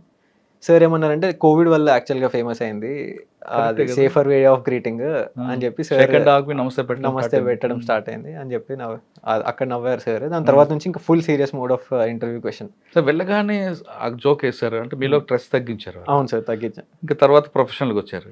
అదే సార్, అంటే ఇది నాకు చాలా ట్రిక్కీగా అనిపించింది. ఇమీడియట్గా జోక్ వేసి నా నెక్స్ట్ మూమెంటే ఓకే లెట్ స్టార్ట్ అని చెప్పి టేబుల్ మీద చేతులు పెట్టేసి ఇంకా ర్యాపిడ్ ఫైర్ క్వశ్చన్ లాగా అడుగుతూనే ఉండే క్వశ్చన్స్. సో అదొక ట్రిక్ లాగా అనిపించింది నాకు. అండ్ తర్వాత క్వశ్చన్స్ అన్ని చాలా ప్రొఫెషనల్గా ఇంకా టెక్నికల్ మీకు అందులో ఎక్కడైనా బాగా టఫ్ అనిపించింది క్వశ్చన్ అనిపించిందా? సార్ నా ఇంటర్వ్యూ అంతా నా డాఫ్ మీద, నా ప్రొఫైల్, నేను నా లైఫ్లో చేసిన థింగ్స్, నేను చదువుకున్న స్ట్రీమ్ మీదనే అయింది సార్. సో టఫ్ అని చెప్పొద్దు, ఎందుకంటే నేను ప్రిపేర్డ్ అయి ఉండాలి, లేకపోతే నాకు తెలిసి ఉండాలి అవన్నీ. డెఫినెట్గా కొన్ని ఆక్వర్డ్ సిచ్యువేషన్స్ ఉండే. ఎలాగంటే ఇప్పుడు ఒక ఆన్సర్ నేను సార్ నన్ను ఇంటర్లింకింగ్ ఆఫ్ రివర్స్ గురించి అడిగి ఒక ఆన్సర్ అంటే what are the challenges associate with it అని చెప్పారు. నేను చెప్తుంటే మధ్యలో ఆపేసి you are giving a bookish answer, ఇది ఎవరైనా ఇస్తారు answer, I want some different answer from you అని చెప్పి ఒక 2 minutes సార్ చెప్పారు, everyone who is coming is giving bookish answers, this is not we expect from future civil servants అది అని. ఇది నాకేమైందంటే నెక్స్ట్ ప్రతి ఆన్సర్ నేను అసలు ప్రిపేర్ అయిన విధంగా ఇవ్వలేదు, ఎందుకంటే ఆల్రెడీ నా ఫేస్ మీద you are giving bookish answer అంటున్నారు, ఇంకా నెక్స్ట్ ఏది చెప్పినా కూడా I didn't correct myself అవుతుంది అని చెప్పి ప్రతిదీ నేను ఆ మూమెంట్లో నాకు జెన్యున్గా హానెస్ట్గా అనిపించింది చెప్పేశాను అంతే. ప్రిపేర్ అయిన ఆన్సర్ అసలు ప్రిపేర్డ్ క్వశ్చన్స్కి వచ్చినా కూడా ఇవ్వలేదు. ఇది మోస్ట్ అంటే కొద్దిగా సడన్గా భయం వేసిన మూమెంట్ అది. అది ప్లస్ అయింది కదా మీకు? అవును సార్, అది యాక్చువల్గా ప్లస్ అయింది, ఎందుకంటే చదివి వెళ్ళింది కాకుండా న్యాచురల్గా చెప్పడం ప్లస్ అయింది. అంటే నేను వాళ్ళని ఒక 2 seconds చూస్తుండే క్వశ్చన్ అడిగినాక, నేను ప్రిపేర్ అయింది చెప్పాలా వదిలేసి నాకు ఇప్పుడు అనిపిస్తుంది చెప్పాలా అని. నేను వదిలేసి నాకు అనిపిస్తుంది చెప్తుండే, ఎందుకంటే ప్రిపేర్ అయింది చెప్తే ఇంత ముందు బుకిష్ ఆన్సర్ ఇస్తున్నారు కదా అని అన్నారు. సో ప్రతి క్వశ్చన్ నేను ఎంత టైం పట్టిందండి మీ ఇంటర్వ్యూ? 31 minutes అయింది సార్. తర్వాత బయటకు వచ్చారు, ఆయనకి థ్యాంక్స్ చెప్పొచ్చు ఉంటారు. Yes sir. బయట రాగానే బాగా రిలీఫ్ అయిందా? నమస్తే పెట్టి బయటకు వచ్చేసాను మళ్ళీ ప్రతి ఒక్కరికి. రాగానే బయట ఉండే అతను మీది 31 minutes అయింది ఇంటర్వ్యూ అని చెప్పారు. దాని తర్వాత ఇంకా నేను ఇమీడియట్గా నాకు ఇంకో స్ట్రెస్ ఏముండే అంటే ప్రతి క్వశ్చన్ రాసుకోవాలి, అడిగింది క్వశ్చన్ అండ్ ఆన్సర్ నేను ఏం చెప్పాను అనేది రాసుకోవాలి. బయటకు వెళ్తూ ఫోన్ కలెక్ట్ చేసుకుంటాం, ఫోన్ కలెక్ట్ చేయగానే రాయడం స్టార్ట్ చేశాను, కానీ కాల్స్ రావడం స్టార్ట్ అయ్యాయి నాతో పాటు ప్రిపేర్ అయిన వాళ్ళ పేరెంట్స్ది. నేను పేరెంట్స్కే చెప్పాను నేను వచ్చి కలుస్తాను మీరు ఎక్కడ ఉంటే అక్కడికి. వీళ్ళు మాత్రం అసలు ఏం అడిగారు ఎలా జరిగిందని అడుగుతుంటారు కదా. నేను చెప్పా ఒక 15 minutes టైం ఇవ్వండి, నేను మొత్తం రాసుకొని తర్వాత చెప్తాను. రాసుకున్నాక నాకు బాగానే అయినట్టు అనిపించింది. ఈ ఒక్క బుకిష్ ఆన్సర్ ఇస్తున్నాం అనేది ఒకటి కొద్దిగా అది ఒక్కటేమన్నా అటు ఇటు అయితే అవుతుండొచ్చు, మిగతాదంతా బాగానే అయింది అన్నట్టు అనిపించింది. అయిపోయింది ఇంటర్వ్యూ, బయటకు వచ్చారు, మీ అపార్ట్మెంట్ వల్ల అమ్మ అన్న అందరితో ఎంజాయ్ చేసి వచ్చారు. రిజల్ట్స్ వచ్చిన రోజు అనిపించింది వస్తాయని తెలుస్తాయి కదా మీకు? Yes sir. రిజల్ట్ అనేది ఫ్రైడే నుంచి వస్తుంది అంటున్నారు సార్. అంటే నేను జస్ట్ లిస్ట్లో పేరుంటే చాలు అని అనుకుంటుండే. నాకు జనరల్గా డైరెక్ట్ పేరు టైప్ చేయడం అలవాటు. పేరు టైప్ చేయగానే నాకు రూల్ నెంబర్ టైప్ చేయడం అలవాటు సార్. రూల్ నెంబర్ టైప్ చేయగానే 82 ర్యాంక్ అనిపించింది. అయితే చాలా షాకింగ్ అనిపించింది 82 అనేది, ఎందుకంటే నేను 81 రావాలని కోరుకుంటుండే. నా మెయిల్ ఐడి కూడా 81 అని ఉంటుంది, మా ప్లాట్ నెంబర్ 81. ఇది నాకు ఒకవేళ 100 బిలో వస్తే అంటే బాలత మ్యామ్ని అంతకన్నా 2 days ముందు కలిసి ఉండే. మ్యామ్ ఏమన్నారంటే నీకు డెఫినెట్గా 99 బిలో వస్తుంది, డబుల్ డిజిట్ వస్తుంది నువ్వు ఇచ్చిన పర్ఫార్మెన్స్కి, 3 digitకి అస్సలు వెళ్ళదు. నేను అనుకున్నా అంతవరకు మేడంని కలిసే వరకు నాకు ఎలా ఉండే అంటే జస్ట్ లిస్ట్లో పేరు ఉంటే చాలు అని. కానీ మేడం చెప్పిన కొద్దిగా ఆశ వచ్చి 81 వస్తే బాగుంటుంది కదా, మేడం డబుల్ డిజిట్ అంటున్నారు అని నేను అనుకున్నా. కానీ మళ్ళీ ఒక 1 hour థింకింగ్ తర్వాత, ఆ 3 days మొత్తం థింకింగ్ ప్రాసెస్ నడుస్తుండే. 1 hour థింకింగ్ తర్వాత అనిపించింది ఇంత కూడా ఆశ వద్దు మనకి, లిస్ట్లో పేరు ఉంటే చాలు ఫస్ట్ అటెంప్ట్కి అన్నట్టు. ప్లస్ చాలా హ్యాపీగా ఉండే సార్, అంటే 82 రావడం. ఇమీడియట్గా వెళ్ళి పేరెంట్స్కి చెప్పి, ఎక్కడో జనగామలో పుట్టిన అబ్బాయి సడన్గా ఆల్ ఇండియా లెవెల్కి వచ్చేసరికి 82 ర్యాంక్ అనగానే ఇంకా మీడియా కానీ అంతా కూడా మీ మీద ఫోకస్ అవుతుంది. మీ ఫ్యామిలీ అంటే మా మమ్మీ డాడీ కాకుండా మీ సరౌండింగ్లో ఉన్న ఫ్యామిలీ అందరూ కూడా మీ మీదే వస్తారు, మావాడు వాడు మావాడే అంటుంటారు. అటువంటివన్నీ వచ్చాయి మీకు ఎదురయ్యా? వచ్చాయి సార్. అంటే ఎక్కడో దూరం ఉన్న వాళ్ళు కూడా ఇప్పుడు దగ్గర అవ్వడానికి చూస్తుంటారు. అంతగా ఏం అవ్వలేదు సార్. నాకంటే వెల్ విషెస్ ఎవరైతే ఉన్నారో ఎప్పుడు నన్ను నమ్మిన వాళ్ళందరూ అలాగే ఉన్నారు. అంటే నేను రిజల్ట్ రాగానే కొందరు కాల్ చేసి చెప్పాను, కొందరు గ్రూప్లో అంటే నా కాలేజ్ గ్రూప్లో పెట్టేస్తాను రిజల్ట్ వచ్చిందని, స్కూల్ ఫ్రెండ్స్కి కాల్ చేసి చెప్పాను. ఇలా కొందరు పేరెంట్స్ ఇమీడియట్గా నాకు ఫ్రెండ్స్ వాళ్ళ పేరెంట్స్ కూడా ఇమీడియట్గా కాల్ చేయడం స్టార్ట్ చేసి కంగ్రాచులేషన్ చెప్పి ఫైనల్గా మన నుంచి ఒక రైట్ డ్రీమ్కి వెళ్ళి ఇంటర్వ్యూ ఇస్తారని చెప్పడం. ఎవరు? మా చంద్రహాస్ రెడ్డి అని ఉంటాడు సార్. మేమిద్దరం కలిసి ప్రిపేర్ అయ్యామన్నమాట. అంటే ఎప్పటి నుంచో మాకు ఉండే ఇది అవ్వాలని చెప్పి. వాళ్ళ మదర్ కాల్ చేసి చాలా హ్యాపీరా, ఫైనల్గా నువ్వు వెళ్ళి ఐ డ్రీమ్లో ఇంటర్వ్యూ ఇస్తావు, అది చూడొచ్చు అని. ప్లస్ నేను వెళ్ళి పర్సనల్గా కూడా కలిశాను వాళ్ళ ఫ్రెండ్స్ వాళ్ళ పేరెంట్స్ని. వాళ్ళ ఫేస్లో నాకు తెలుస్తుండే ఆ హ్యాపీనెస్, అంటే వాళ్ళ పిల్లలకే వచ్చినట్టు హ్యాపీనెస్. అండ్ మీరు అన్నట్టు కొందరు తెలియని వాళ్ళు కూడా వచ్చి గ్రీటింగ్స్ చేస్తుంటారు. బట్ ఇట్ ఈస్ న్యాచురల్, అంటే ఈ అనిపిస్తుంది ఇది కొన్ని రోజులు నడుస్తుంది. ఈ ఎంజాయ్మెంట్ లో పెళ్లి సంబంధాలు రాలేదా మీకు? లేదు సార్, ఏం రాలేదు. రాలేదా? రాలేదు సార్. వస్తుంటాయి. రాలేదు సార్, అంటే ఏమో రాలేదు నాకైతే, నా వరకు అయితే అంటే రాలేదు. అమ్మ నాన్నరికి వచ్చి ఉంటాయి అయితే. వచ్చి ఉండవు సార్, ఎందుకంటే 25 years కదా, అందుకే. ఓకే, అంటే చేసుకుందాం అనుకుంటున్నా, టైం లేదు పడుతుంది. సార్, అసలు ఇప్పటికైతే థాట్ లేదు. లేదు, రైట్. సరే, ఆ విషయం పక్కన పెడదాం, మళ్ళీ ప్రొఫెషన్కి వద్దాం మనం. Yes sir. మీకు గోల్ ఉంటుంది సివిల్స్లో. ఫస్ట్ చెల్లి అక్క విషయం చూశారు. అటువంటి వాళ్ళందరినీ కూడా ఏదో చేయాలి, ఎక్కడైతే రెండు వ్యవస్థలు కనిపిస్తున్నావో అందరూ కలపాలి, ఇవన్నీ కూడా గోల్తో మీరు వస్తున్నారు. ఒకవేళ సివిల్స్ భగవంతుడి దయ వల్ల ఐఏఎస్ వస్తే, ఐపీఎస్ వచ్చింది అనుకోండి, ఏం చేద్దాం మీ గోల్? సార్ ఐపీఎస్ వచ్చినా కూడా ఇప్పుడు మనకి కొన్ని డ్యూటీస్ అండ్ రెస్పాన్సిబిలిటీస్ ఉంటాయి కదా సార్. ఆ ప్రాసెస్లో మనం అబ్జర్వ్ చేస్తే పోలీస్ దగ్గరకు వచ్చే వాళ్ళు చాలా వరకు ఏదో ఒక బాధితులు ప్రాబ్లం వస్తారు. బాధతోని, ప్లస్ డైరెక్ట్ ఫోన్ కాల్తో సాల్వ్ చేసుకోలేని చాలామంది పోలీస్ ఇష్యూస్ని కాల్తో కూడా సాల్వ్ చేస్తుంటారు. అలాంటి లేని వాళ్ళు వస్తుంటారు కదా సార్, వాళ్ళకి ప్రాబ్లమ్కి సొల్యూషన్ ఇవ్వాలి. అండ్ సార్ ఇంతకుముందు చెప్పినట్టు డెఫినెట్గా ఎప్పుడు కూడా పీపుల్ ఓరియంటెడ్గా సర్వ్ చేయాలని ఉంటుంది సార్, అది మేజర్గా ఉంది సార్. ఒకవేళ కలెక్టర్ అయ్యారు అనుకోండి మీరు, ఇప్పుడు ఉన్న సొసైటీ అంతా కూడా మీకు అర్థమైంది, గ్రామీణ ప్రాంతాలు ఎందుకు వెనకబడి ఉన్నాయి, ఆ స్కీమ్స్ ఎందుకు కిందకి వెళ్ళలేకపోతున్నాయి, ఈ రెండింటి మీద మీకు ఒక క్లారిటీ వచ్చి ఉంటుంది. దీన్ని తీసుకెళ్లాలంటే మీ దగ్గర ఉన్న ప్లాన్ ఏంటి? సార్ నేను ఇంతకుముందు మనం స్టార్టింగ్లో డిస్కస్ చేసినట్టు ప్రతి ప్రాబ్లం ఇంటర్లింక్డ్ ఉంది సార్. అంటే ఇప్పుడు మనకి ఎడ్యుకేషన్ ఉంటే స్కిల్ డెవలప్మెంట్ అనేది గవర్నమెంట్ ఇవ్వకపోయినా కూడా వాడే ఏదో ఒక విధంగా ముందుకెళ్ళి స్కిల్ అక్వైర్ చేస్తాడు. సో ప్రతి ప్రాబ్లమ్ని, ప్రతి age group of people different ప్రాబ్లమ్స్ని ఫేస్ చేస్తున్నారు. ప్రతి జెండర్ ఆర్ ప్రతి social section of people, cost తీసుకుంటే ఒకటి, రిలీజియన్ మైనారిటీస్ తీసుకుంటే ఒకటి, ఒక ప్రాబ్లం ఫేస్ చేస్తుంటారు. సో ప్రతి ప్రాబ్లమ్ని ఈక్వల్గానే ట్రీట్ చేయాలి. అండ్ ఎంత రిసోర్సెస్ మనం ఇవ్వగలిగితే అంత ప్రతి ప్రాబ్లంకి ఇవ్వాలనేది నాకు ఉంది సార్. బేసిక్గా ఈ ఇన్ఈక్వాలిటీస్ ఏదైతే ఉంటుందో, ఓవరాల్గా difference between the richest and the poorest in the section of the society, and the way అంటే మనం ఎట్లయితే జనాల్ని ట్రీట్ చేస్తున్నామో అది చాలా, ఆ డిఫరెన్సెస్ ఏవైతే ఉన్నాయో అవి తగ్గాలి అనేది నా మైండ్లో ఉంది సార్. అండ్ వెల్ఫేర్ విధంగా ఆలోచిస్తే మీరు చెప్పినట్టు స్కిల్ డెవలప్మెంట్ ఇవన్నీ పీపుల్కి రీచ్ అవ్వాలంటే చాలామందికి అవేర్నెస్ అనేది అసలు ఇవి ఉన్నాయని కూడా చాలామందికి తెలియదు సార్. నాకే ప్రిపరేషన్ స్టార్ట్ చేస్తే ఓకే ఇన్ని చేస్తామని అనుకుంటుంది గవర్నమెంట్, ఇన్ని ఉన్నాయి, కానీ మనం చదువుకున్న వాళ్ళు మనకే అసలు తెలియదు కదా ఇవన్నీ ఉన్నట్టు. ర్యాంక్ వచ్చినాక కొన్ని కొత్తవి తెలిసాయి సార్ నాకు. అంటే యూపీఎస్సీకి కూడా గవర్నమెంట్ బీసీ వెల్ఫేర్ అసోసియేషన్ కానివ్వండి, వేరే డిఫరెంట్ ఇప్పుడు మా ఓయూలో కూడా కొత్తగా ఉస్మానియా యూనివర్సిటీలో మాజ్లే స్టూడెంట్స్ కోసము సివిల్ సర్వీసెస్ కోచింగ్ ఇస్తున్నారంట, ఒక 100 పీపుల్కి ర్యాంక్ టెస్ట్ పెట్టి.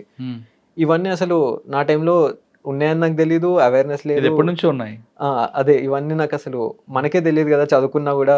సో అవేర్నెస్ పెంచడం అనేది one of the most important thing అనిపిస్తుంది సార్. ఓకే, కలెక్టర్ కాకుండా ఐపీఎస్ అయ్యారనుకోండి, మీ దగ్గరకు వచ్చిన వాళ్ళకి న్యాయం చేయడానికి చేస్తారు.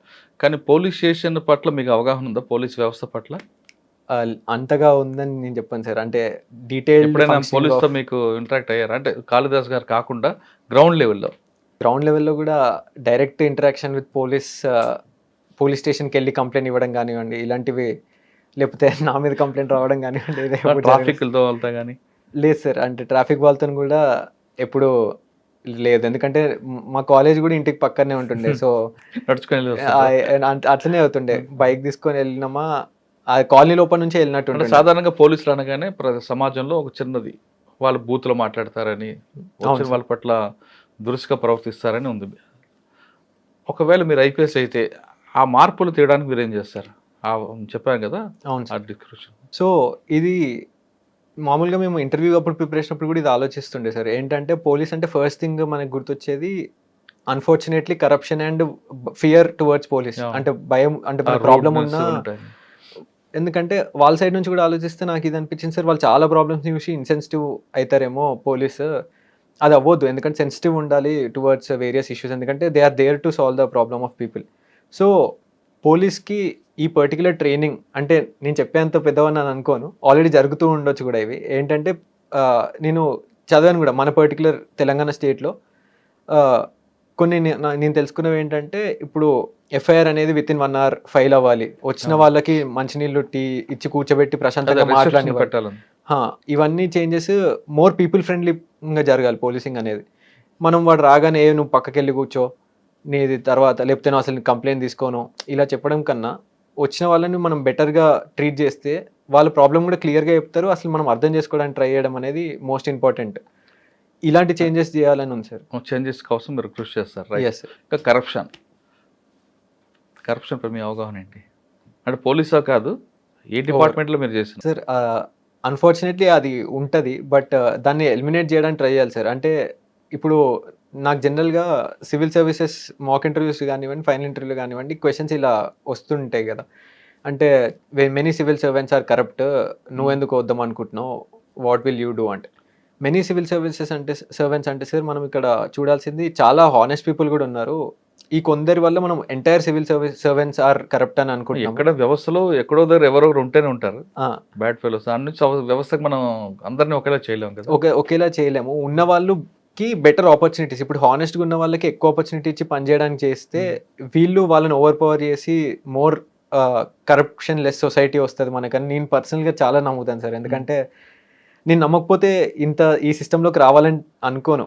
అంటే ఎందుకంటే ఇది steel frame of the country అని నేను స్ట్రాంగ్గా నమ్ముతాను కాబట్టి వద్దామని అనుకున్నాను సార్. సివిల్స్ రాసాం 82 ర్యాంక్, అదృష్టం ఇటు వస్తే వచ్చింది, లేదా ఐపీఎస్కి వస్తే హోమ్ క్యాడర్. ఒకవేళ సివిల్స్లో రోస్టర్లో వేరే స్టేట్కి వేశారనుకో వెళ్తావా? వెళ్తాను సార్. అంటే నేను any part of the country serve చేయడానికి క్లియర్గా ఉన్నాను. అండ్ ఇంట్లో కూడా అదే చెప్పాను. మీరు కూడా అసలు మనకి ఫస్ట్ అటెంప్ట్లో ఇది రావడం అనేది చాలా ఫార్చునేట్.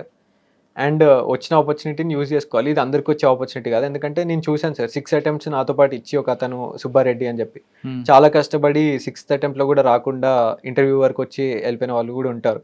సో ఇది నాకు God given opportunity or else ఏమో మనం ఈ సర్వీస్ చేయాలని రాసి పెట్టింది కాబట్టి ఇక్కడికి వచ్చాము. అండ్ డెఫినెట్గా ఏది వచ్చినా కూడా ఇంకా కంప్లైంట్స్ అనేది ఉండొద్దు. కంప్లైంట్స్ ఉండొద్దు అనేది నా పర్సనల్ ఒపీనియన్ సార్. వచ్చింది మనకి ఇచ్చేది చేయాలి హానెస్ట్గా అనేది నా ఒపీనియన్. అండ్ అది I strongly stick to it. Right. Final question, మీలాగా నిన్ను చూసి చాలా మంది రావాలనుకుంటారు సివిల్స్లోకి, వాళ్ళకి ఇచ్చే అడ్వైజ్ ఏంటి? సివిల్ సర్వీసెస్కి రావడానికి మనకు కావాల్సింది కొన్ని ఫ్యూ క్వాలిటీస్ ఉంటాయి సార్ ఈ ఎగ్జామినేషన్ క్రాక్ చేయాలంటే. దీంతోపాటు లక్ ఫ్యాక్టర్ అనేది ఒకటి ఉంటుంది, అది లాస్ట్లో చెప్తాను సార్. ఈ కొన్ని క్వాలిటీస్ ఏంటంటే మనం నమ్మగలగాలి మనం చేసే ప్రాసెస్ని. అండ్ నేను ఇంకోటి స్ట్రాంగ్గా బిలీవ్ చేసేది ఏంటంటే మనం ఫస్ట్ హార్డ్ వర్క్ చేయడానికి ప్రిపేర్డ్గా ఉండాలి సార్. అంటే ఇప్పుడు మనకు ఒకటి అర్థం కావట్లేదు, ఏది చదవాలని కాదు చదవాలనో, లేకపోతే ఆ పర్టికులర్ బుక్ ఏది తీసుకోవాలనో, లేకపోతే ఎలా ఆన్సర్ రాయాలనో. ఇది చాలామంది నేను అబ్జర్వ్ చేసింది ఏం చేస్తున్నారంటే సార్ ఈజీగా ఎవరినో ఒకరిని అడగడానికి ట్రై చేస్తున్నారు, వెళ్ళి కోచింగ్ ఇన్స్టిట్యూట్స్లోనో లేకపోతే ఎవరో ఒక తెలిసిన టాపర్నో. దీనికి నాకు పర్సనల్గా అనిపించింది మనమే ఒక 10 రోజులు కష్టపడి తిప్పలు పడి అసలు ఏంటి ఈ ఎగ్జామ్ అనేది అర్థం చేసుకోవడానికి ట్రై చేయాలి సార్. అంటే కొద్దిగా టఫ్ ఉంటుంది ప్రాసెస్, మనకు అర్థం కాకపోవచ్చు, 10 రోజులు టైం వేస్ట్ చేస్తుండొచ్చు. కానీ ఆ 10 రోజుల తర్వాత వచ్చే క్లారిటీ అనేది చాలా హెల్ప్ అవుతుంది సార్. అంటే నాకు పర్సనల్గా నేను ఈ 10-15 టాపర్ల వీడియోలు యూట్యూబ్లో ఎవ్రీడే డే అంతా చూస్తూనే ఉండే. Before taking strong decision about a particular resource or how to go about, నేను ఇది చూస్తూనే ఉండే. ఇది చూడడం వల్ల దాని తర్వాత ఎవరు వచ్చి నాకు ఈ కొత్త బుక్ చదువు లేకపోతే అది చదవన్నా కూడా నేను చాలా స్ట్రాంగ్గా క్లియర్గా ఉంటాను నా మైండ్లో. ఎందుకంటే చాలా మంది దగ్గర నేను చూసే ఈ డెసిషన్కి వచ్చినాను, వేరే ఎవరు చెప్పినా కూడా ఇది పెద్ద ఎఫెక్ట్ కావద్దు. అండ్ ఈవెన్ ఆన్సర్ రేటింగ్కి వస్తే మనం టాపర్స్ కాపీస్ చాలా చూస్తే మనకే అర్థమవుతుంది ఎట్లా బెటర్ రాయాలి. Instead of directly going and seeking help or asking someone ఎట్లా ఆన్సర్ రాయాలని మనమే ఎఫర్ట్ పెట్టాలనేది second thing sir. Hard work effort పెట్టడం అనేది సొంతంగా చేసుకోవాలి. థర్డ్ థింగ్ సార్, పేషెన్స్ అనేది ఉండాలి. అది నేను చెప్పొద్దు ఎందుకంటే ఫస్ట్ అటెంప్ట్లో ఫార్చునేట్గా అయింది. బట్ నేను అబ్జర్వ్ చేస్తున్న వాళ్ళు చాలా మంది మల్టిపుల్ అటెంప్ట్స్ ఇచ్చి వచ్చారు. That shows they have lot of patience and many other things. Fourth thing sir, personalised ఉండాలి ఈ జర్నీ అనేది. అంటే ఇప్పుడు ఒకరు వితౌట్ జాబ్ 5 అటెంప్ట్స్ ఇచ్చారు, నేను కూడా ఇస్తాను 6th అటెంప్ట్లో నాకు వస్తుందనో నమ్మకమో ఇలాంటివి ఉండకుండా మన పర్సనల్ ఇప్పుడు ఒక్కొక్కరి ఫైనాన్షియల్ సిచ్యువేషన్ ఒక్కొక్కలా ఉంటుంది. నేను కూడా జాబ్ 1 year ఎందుకు చేశానంటే నెక్స్ట్ 2-3 years సస్టైన్ కావాలంటే ఫైనాన్షియల్గా కోచింగ్కి నాకు 1 year వచ్చిన శాలరీ ఇంట్లో ఇస్తారు, అది తెలుసు నాకు ఇస్తారని. కానీ ఈ ప్రిపరేషన్ కూడా ఇంట్లో తీసుకోవడం ఎందుకు, ఇంత ఎంబీఏ చదివి ఎంబీఏకి ఫీజు కట్టించుకొని మళ్ళీ తీసుకోవడం తప్పు అనిపించి నేను పర్సనల్గా అది మైండ్లో పెట్టుకో. ఇలా కొందరికి ఇంత ఫార్చునేట్ కూడా ఉండరు కదా సార్. చాలా మంది రూరల్ బ్యాక్గ్రౌండ్స్ నుంచి వస్తారు, పేరెంట్స్ కూడా డిపెండెంట్ ఉంటారు. వాళ్ళ జర్నీ అనేది వాళ్ళకి పర్సనలైజ్డ్ ఉండాలి. అంటే బ్యాకప్ ప్లాన్తో స్టార్ట్ చేయడము, లేకపోతే దీంతో పాటు వేరే ఒకటి తెచ్చుకొని శాలరీతో సప్లిమెంట్ చేస్తూ ప్రిపేర్ అవ్వడం. అండ్ ఇవన్నీ చేసినాక కూడా లక్ ఫ్యాక్టర్ అనేది ఒకటి ఉంటుంది సార్. అది ఇంకా మనం స్టార్టింగ్ డిస్కషన్ స్టార్ట్ చేసినప్పుడు అంటే దేవుడు ఇది మనకే ఇచ్చాడా అని అనుకోవాలా, లేకపోతే హార్డ్ వర్కౌట్ అవ్వలేదా అనుకొని we should accept and keep moving forward. ఇది దేవుడు నమ్ముతారా మీరు? నమ్ముతాను సార్. ఎవరిని? నేను శివుడిని బాగా నమ్ముతాను సార్. వెళ్ళే ముందు దండం పెట్టుకోలేరా? వెళ్ళే ముందు, ఇంటర్వ్యూకి వెళ్ళే ముందు కూడా నేను దండం పెట్టుకొని వెళ్ళాను. నాతో పాటు ఉన్న వాళ్ళందరినీ కూడా తీసుకొని అంటే శివుడు ఆజ్ఞ లేదు ఇది జరగదని నమ్ముతారా? అలా అని కాదు సార్. మేబీ నమ్ముతానేమో, ఎందుకంటే నేను మెయిన్స్ రిజల్ట్ రాగానే ఇమీడియట్గా వారణాసి వెళ్ళిపోయాను విత్ ఇన్ 1, అంటే ఇప్పుడే కుదరట్లేదు ఇంటర్వ్యూస్ వీటన్నిటి వల్ల. యాక్చువల్గా అయితే నాతో పాటు ప్రిపేర్ అయిన అతను, ఇంకొక అతను సుబ్బారెడ్డి అని ఉంటాడు, అతను కూడా మేమిద్దరం ఈ ఇంటర్వ్యూ ఫేజ్లో ఇంకా పెరిగింది నమ్మకం ఇతనితో జర్నీ వల్ల. దేవుడు నమ్మడం తప్పు అని అన్నాం, కానీ కొంతమంది ఏమంటారంటే ఇంత చదువుకొని ఇంకా మూఢనమ్మకాలు ఏంటి అనే వాళ్ళకి మీరు ఇచ్చే సమాధానం ఏంటి? సార్ ఇది నా పర్సనల్గా ఏంటంటే నమ్మకం కాదు సార్. అంటే నేను ఇంత హార్డ్ వర్క్ పెట్టాను, కానీ కొన్ని అన్సర్టనిటీస్ ఉన్నాయి. నాకు పీస్ ఆఫ్ మైండ్ అనేది వెళ్ళి ఉత్తిగా శివాలయంలో కూర్చొని సరే ఇంత కష్టపడ్డాం కదా, వస్తే వచ్చింది లేకపోతే లేదని ఒక 5 minutes కూర్చొని వచ్చేస్తే నాకు ఆ పీస్ ఆఫ్ మైండ్ వస్తుంది. దీనికోసం నేను నమ్ముతాను. అండ్ వెళ్ళి అంటే అక్కడ అనుకుంటాను వస్తే బాగుంటుంది, వస్తే మళ్ళీ వచ్చి కూర్చుంటాను ఇంకో 5 minutes అని అనుకుంటాను. అలాగే వస్తే మళ్ళీ వారణాసి వస్తాను. ప్రతి స్టేజ్లో నాది అదే ఉంటుండే, వస్తే మళ్ళీ I will come to Varanasi. Rank వచ్చింది కదా, వెళ్ళాలి సార్. వెళ్తావా? వెళ్ళాలి సార్, డెఫినెట్గా వెళ్ళాలి. ఒకసారి వెళ్తావా? మళ్ళీ సర్వీస్ వస్తే కూడా. అంటే దేవుడికి ఏమైనా మొక్కుంటావు? శివుడికి కొబ్బరికాయ. Thank you for this. అంతేనా? కొబ్బరికాయ కొడతాను మొక్కుంటావా? అలాంటివి పాలాభిషేకం చేస్తానని. అలాంటివి అంత డీప్ గా ఏం మొక్కుకోండి సార్. అంత పూజలు, అంత అవేర్నెస్ అనేది వెళ్ళి ఇది ఇచ్చినందుకు చాలా థ్యాంక్ యూ. అంటే బికాస్ నేను చూశాను కదా సార్ ఇంత మంచి జర్నీలో, నేను చాలా ఫార్చునేట్ అని నమ్ముతాను. ఎందుకంటే నేను కష్టపడి ఉంటాను, బట్ నేను ఈక్వల్గా వేరే వాళ్ళు కష్టపడడం కూడా చూశాను. కొందరు 5 years అటెంప్ట్లోకి ఇచ్చారంటే డెఫినెట్గా కష్టపడే ఉంటారు. వాళ్ళకు కూడా ఎంతో సఫరింగ్ జర్నీ ఉంటుంది. లక్ ఫ్యాక్టర్ ఉండాలి. మనం టాలెంటెడ్ అయి ఉంటామని కొద్దిగా పొగరు చూపించడం ఇవన్నీ అంటే వేస్ట్ ఆఫ్ టైం వేస్ట్ అని నేను అనుకుంటాను సార్. డెఫినెట్గా ఈక్వల్లీ టాలెంటెడ్ పీపుల్ ఉంటారు. అది జస్ట్ ఆ డే వాళ్ళకి వర్కౌట్ అయి ఉండకపోవచ్చు. ఒక పేపర్ సరిగ్గా రాకపోయి ఉండొచ్చు, 20 marks పోతే లిస్ట్లోనే ఉండరు పేరు.